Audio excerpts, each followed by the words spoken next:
Kakinada port పర్యటనలో భాగంగా Rajahmundry airport నుంచి తన సొంత నియోజకవర్గం పిఠాపురం వస్తూ ధర్నా చేస్తున్న వారిని చూసి ఉప ముఖ్యమంత్రి పవన్ కళ్యాణ్ తన క్యాన్వాయ్ను ఆపి బాధితులను వివరాలు అడిగి తెలుసుకున్నారు.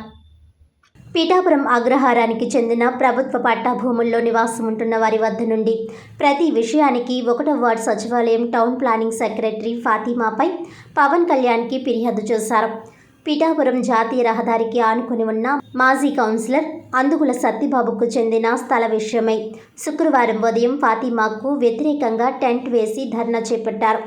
పవన్ కళ్యాణ్ ఇటుగా వస్తున్నారని సమాచారంతో రోడ్డుపై ఫ్లెక్స్ పట్టుకొని బాధితులు నిలబడ్డారు. వారిని చూసి పవన్ కళ్యాణ్ క్యాన్వాయ్ ఆపి వారి వద్ద నుండి వివరాలు అడిగి తెలుసుకున్నారు. ప్రతి చిన్న విషయానికి ఫాతిమా అవినీతికి పాల్పడుతున్నారంటూ ఆరోపించారు. పూర్తి వివరాలు పిఠాపురం ఇన్ఛార్జ్ మరెడ్డి శ్రీనివాస్కి ఇవ్వాలని సూచించారు.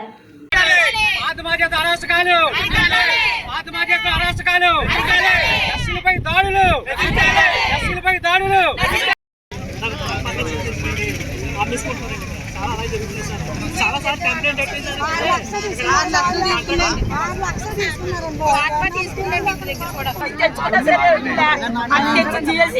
తీసేస్తాను సార్. నేను అందరూ ఫోన్ చేస్తే ఆడిపోయారు సార్.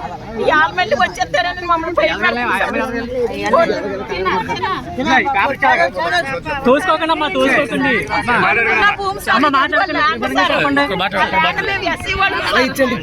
కొన్నామని కూడా మేము తెచ్చుకున్న stay order sir. Stay order ఉండగా కూడా ఆవిడ మెషిన్ తీసుకొని ఇది ఇస్తున్నా సరే అసలు ఏం పట్టించుకోవడం లేదండి. ఆవిడ ఏ నోటీసు మాకు ఇవ్వలేదు సార్. కాగితం రూపంగా ఆవిడ దగ్గర ఏ ఉన్నా సరే తీసుకురమ్మనండి. మేము దళితులు అనేసి మాకు ఎటువంటి కాగితం ఇవ్వకుండా మాకు అక్రమణ భూమి అనేసి దౌర్జన్యంగా సెక్రటరీ నాన్న తీసుకుని వచ్చి మున్సిపాలిటీ సిబ్బంది సచివాలయ సిబ్బందిని తీసుకుని వచ్చి అక్రమంగా భూమిని స్వాధీనం చేసుకుంటానని చెప్తుంది. కోర్టులో ఉండగా చెరులోనూ నాకు తలం చాలలేదండి. రోడ్డు కార్లు గట్రా వస్తాను. నేను చెరులోను ఫంక్షన్ చేసుకోడానికి కుక్కరం పెట్టుకున్నాను. తప్పులన్నీ కొడుతున్నారండి. తప్పులన్నీ కొడుతుంటే నేను తుడుతున్నానండి. అంతలోకి వచ్చి 30,000 ఇస్తేనే శుభ్రం చేయాలి. లేకపోతే లేదన్నా దినకు జోబుడికి ఇప్పిపోతామన్నా ఒప్పుకోలేదు. అంతలోకి మబ్బేసి సినుకులు వచ్చాయని పోయింది. 30,000 తన దోచుట్లో పోచేస్తుంది. మా ఎస్సీలకు సంబంధించిన పార్క్ సార్ అది. అది మేము ఎవరన్నా సరే చేసుకోవచ్చు. పండుగలు చేసుకుంటున్నారు. అంబేద్కర్ కదండి బాబయ్య నేను చేసుకోవాలి. ప్రతి వార్డుకు కూడా పార్కులు ఉన్నాయి సార్. ప్రతి వార్డులోని ప్రతి క్యాస్ట్ వాళ్ళకి కూడా పార్కులు ఉన్నాయి సార్. మా ఎస్సీ వార్డులో ఉన్న పార్కుల్లో మా ఎస్సీ వాళ్ళు కూడా ఫంక్షన్ చేసుకుని తెలియదు సార్. ఆవిడకి అమౌంట్ ఎత్తేనే వీళ్ళ మనవరాలు ఫంక్షన్కి 30,000 ఇవ్వక ఈవిడ ఫంక్షన్ చేసుకొని లేదు సార్. వీళ్ళ ఇంటి పక్కన ఉన్న పార్కులో నాకు ఎదుర్కొన్నాను పార్క్ అండి. అది వాళ్ళ సంత దగ్గర ఉన్న 1వ వార్డులో పార్క్ సార్. అది రాయండి సార్. పాతిమెంట్ ఆవిడ కక్ష సాధింపుల పూర్వకంగా మా మీద అనేకమైన కేసులు పెడుతుందండి. మేము ఏ భూమి ఎవరికి అమ్మలేదండి. అమ్మకపోయినా సరే భయపడి టీ పాయింట్ దగ్గర భూమి అమ్మని చెప్పి నా మీద నా భార్య మీద కంప్లైంట్ ఇచ్చిందండి. మీ మీద కంప్లైంట్ లేకుండా ఉండంటే 2 లక్షలు ఇవ్వండి అంటుంది సార్.